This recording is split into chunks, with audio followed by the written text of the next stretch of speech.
Please join me in welcoming the President of Argentina, Javier Milei.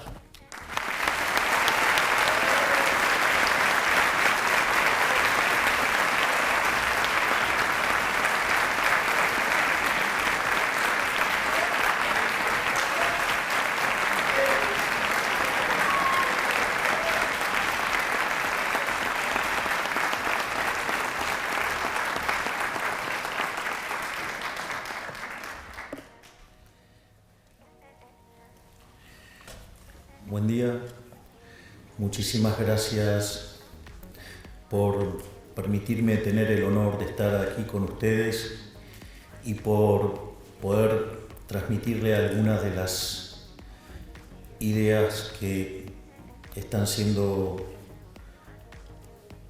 muy importantes en lo que tiene que ver con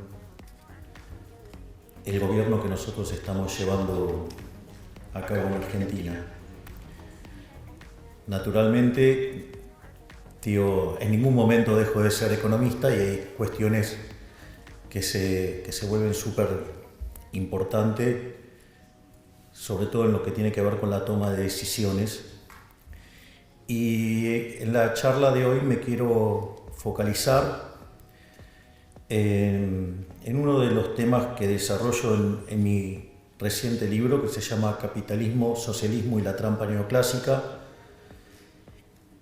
Básicamente quiero ir sobre lo que técnicamente se denomina un fallo de mercado, que se define como no convexidad, es decir, cuando hay estructuras de mercado concentradas y cómo la regulación, termina matando la innovación y el crecimiento económico. En ese sentido, básicamente la charla está separada en 5 partes. Lo primero que voy a hacer es plantear la lógica de la estructura conceptual de lo que voy a estar presentando. Cuáles son los elementos fuerza que están detrás de la argumentación. Y obviamente que después, una vez que hago esto, voy a empezar a elaborar donde yo considero que la estructura neoclásica tiene un problema, un fallo, un error, y que eso deriva en intervención del Estado y que eso es lo que termina matando el crecimiento económico. Básicamente, el primer elemento de la estructura conceptual es una idea de Mises. Mises señalaba que solamente había 2 sistemas económicos en forma polares, ¿no? O sea, por un lado el capitalismo de libre empresa, y en el otro extremo, el socialismo real. Esa idea combinada con un trabajo de Hayek, muy famoso, que es el libro Camino de Servidumbre. El libro Camino de Servidumbre señalaba que cada vez que aparecía una intervención del Estado, el resultado terminaba siendo peor que lo que había originalmente. Hay una frase de Milton Friedman, quien pasó mucho tiempo aquí en el Instituto Hoover, que decía que en general la corrección de un fallo de mercado por parte del Estado termina siendo peor que lo que teníamos originalmente. Y básicamente entonces lo que señalaba Hayek en Camino de Servidumbre es que cada vez que había una intervención el resultado era peor, y que eso motivaba a los políticos a nuevas intervenciones, y eso generaba no solo que el sistema funcionara peor, sino que implicaba cada vez mayor peso del Estado, y que esa dinámica a la postre llevaba al socialismo y por ende llevaba a la miseria. Por lo tanto, es importante saber, cuáles son las lógicas y las dinámicas también que conllevan a eso. El primer punto, que tiene que ver con la imposibilidad del socialismo fue planteado ya en 1922 por Mises en su libro Socialismo, y lo que decía es que el socialismo era inviable porque no podía ser cálculo económico. Es decir, concretamente, si uno lo que está haciendo en una transacción es intercambiar derechos de propiedad, y que eso es lo que genera un registro histórico que se llama precio y que eso funciona como un mecanismo de transmisión de señal donde los agentes se coordinan, algunos serán compradores, otros serán vendedores, y que frente a la existencia de divergencias habrá ajustes, es decir, que el sistema de precios es un mecanismo de transmisión de información, de coordinación y de ajuste. El evento se dispara por el intercambio de los derechos de propiedad. Por lo tanto, cuando aparece el Estado e interviene, lo que está haciendo es interferir sobre el derecho de propiedad. Y al interferir en el derecho de propiedad, la señal empieza a tener ruido. Y cuanto más intervención hay, cuanto más se vulnere y violenta el derecho de propiedad, la señal que se transmite cada vez es peor. Y en el límite, en el socialismo real y sin propiedad privada, no hay sistema de precios y por ende el sistema se derrumba. Por eso, en todos los lugares donde se aplicó el socialismo fue un fracaso en lo económico, en lo social y en lo cultural. Y además, como exacerba la violencia de los políticos, han terminado asesinando a 150 millones de seres humanos.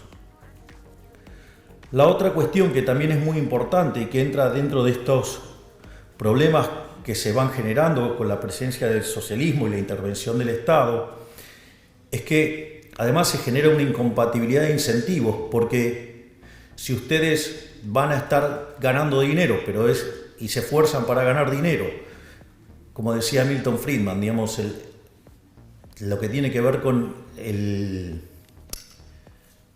la responsabilidad social del empresario es ganar dinero, porque si lo hace es un héroe, porque básicamente lo que está haciendo es generar bienes de mejor calidad a un mejor precio, por lo tanto es un creador de bienestar. Y si ustedes intervienen y con el argumento de la distribución del ingreso y de la desigualdad y ese tipo de cuestiones con las que el socialismo ataca, la contraparte es que ¿para qué me voy a esforzar si me van a quitar el fruto de mi trabajo? Y si no me puedo apropiar del fruto de mi trabajo, entonces no tiene sentido trabajar. Es más, de hecho, la presencia del socialismo lo que hace es abortar los procesos de descubrimiento. Y eso no es un tema menor. De hecho, Hayek señalaba que el mercado es un proceso de descubrimiento. Hayek esto lo planteaba en términos de la discusión sobre la distribución del ingreso, al decir que no había tal cosa como una torta, sino que esa torta era una torta que se iba creando, que se iba descubriendo en la medida que el proceso de mercado iba tomando lugar. Pero esto es muy importante porque la injerencia del Estado lo que termina haciendo es rompiendo el proceso de descubrimiento que deriva o que es básicamente la innovación. Supongamos dos individuos que no están conectados y uno, genera un producto y tiene un desecho. Y de hecho ese desecho querría sacárselo de encima. Hasta estaría dispuesto a pagar por ese desecho, que alguien se lleve ese desecho. Y sucede que en la otra parte puede haber otro individuo que ese desecho le podría servir como insumo y estaría dispuesto a pagar por él mismo. Pero entonces aparece un tercer individuo y que descubre que una oportunidad de negocio, que es comprarle al primero y venderle al segundo. Es decir, y eso lo hace porque va a sacar un beneficio. Y si ese beneficio, que en realidad le está arreglando el problema a dos individuos, con lo cual es maravilloso. Recuerden que el primero estaba dispuesto a pagar con tal de que se lo lleven y el segundo estaba desesperado para conseguirlo para poder hacer su proyecto. Entonces este tercer individuo obviamente que le va a ir bien porque está resolviendo un problema. Y si aparece el Estado regulándolo, lo que va a pasar es interferir en ese proceso, va a abortar, y si el Estado avanza mucho hasta lo va a abortar directamente. Y por lo tanto todos vamos a vivir mucho peor. Probablemente, el caso más emblemático haya sido durante la pandemia con los barbijos. Si hubieran dejado a la fuerza del mercado libremente, hubiera habido muchísimos más barbijos más rápidamente y mucho más barato. Y el hecho de que se metiera el Estado lo único que hizo generó un gran problema. Naturalmente que en economías no tan intervenidas generó daño en economías súper intervenidas, como el caso de Argentina, hizo que Argentina tuviera 130.000 muertos por COVID, cuando si hubiéramos hecho las cosas como un país mediocre, hubiéramos tenido 30.000 muertos. Es decir, que el Estado presente, la intervención estatal, a los argentinos nos costó 100.000 vidas en un año. Es decir, la intervención del Estado a la postre termina siendo una intervención asesina de manera directa o indirecta. Y esto, digamos, es importante porque también hay esta combinación del mercado como proceso de descubrimiento más, digamos, el principio de apropiación de Locke, de aquel que señala que el que lo descubre se lo queda, es la base del pensamiento de Israel Kiesel en estos temas, donde muestra al mercado como un proceso de descubrimiento y que si ustedes se meten a intervenirlo, por el motivo que quieran, en general se suele hacer por cuestiones de índole distributiva, ustedes lo que van a hacer daño. Se los planteo en otro caso más y no ahondo más en esto, pero supongamos que yo tengo un sistema de equilibrio general y que inicialmente está en equilibrio y que de repente aparece un problema, como puede ser el de la pandemia, y entonces ustedes tienen un drástico cambio en la demanda.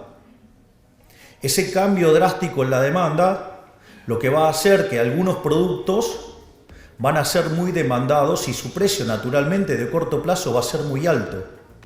Justamente esa señal de precio es lo que va a hacer, va a atraer los recursos desde los lugares donde no tienen que estar los recursos e ir hacia donde la gente está pidiendo que haya recursos. Si ustedes en aras de hablar de la distribución del ingreso, de las ganancias, de la desigualdad y demás, empiezan a intervenir ese mercado, lo único que van a tener es que el mercado que se tenía que destruir se destruye, pero el mercado que tiene que prosperar no prospera. Y por ende, a la postre estamos todos muchísimo peor. Por lo tanto, una de las cosas que es muy importante tener en claro es que la intervención del Estado siempre es mala, porque está basada en la fuerza. Y nada que esté basado en la fuerza puede ser bueno. De hecho, el liberalismo se construye, el respeto del derecho a la vida, la libertad, la propiedad, y siempre como punto de partida y de base el principio de no agresión. Y si hay un agresor grande e institucionalizado, es el Estado. Por lo tanto, siempre la acción del Estado produce daño y cuanto más Estado hay, peor nos va. En esta lógica, entonces, donde la intervención lo que genera es daño, esto es tremendo porque el instrumental analítico neoclásico, aún con gente que se sienta libertaria, podría terminar siendo funcional al socialismo si abraza los modelos y toma cuenta de lo que se denomina como fallos de mercado, ya que la definición del fallo de mercado habilita supuestamente a una intervención. Y ahí quiero hacer algunas reflexiones, porque una de las cosas que uno nota, uno cuando trabaja en el mundo de los negocios, es decir, uno usa modelos. ¿Por qué? Porque la realidad es compleja, entonces lo usa para hacer una simplificación, para poder comprender de mejor manera lo que está haciendo, focalizarse sobre las cosas que son verdaderamente importantes. Pero, cuando el modelo no mapea con la realidad, uno tira el modelo.